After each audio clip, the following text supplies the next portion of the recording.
guys, welcome back and welcome if you are new. I am Olivia with Olivia's Romantic Home, and in today's video I am so excited to share with you our July Cottage of the Month home tour. So for July I chose my beautiful friend Jennifer from Sweet Eye Candy Creations. She makes the most beautiful vintage retro art. You'll be over the moon in love with her style. And also she is a wonderful photographer, decorator, mommy, and just an all-around fabulous lady. So I am so excited to show you around her beautiful home. Let's get started on this tour.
thank you all so much for stopping by. How gorgeous is Jennifer's home? When I was putting this video together, I just couldn't decide which room I was the most in love with, whether it be her living room or her studio or her kitchen. Her bedroom is gorgeous, so comment and let me know what was your favorite room in Jennifer's home.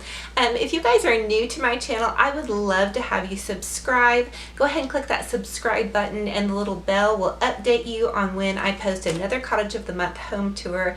I also love to do cleaning, decorating, anything shabby chic home makeover projects. You guys, I'm your girl. So anyway, thank you so much, Jennifer, for sharing your heart and your art with us. You can find Jennifer at Sweet Eye Candy Creations blog, Etsy, and also her Pink Ellie photography. And thank you all so much again, and we'll talk to you in the next video. Bye-bye.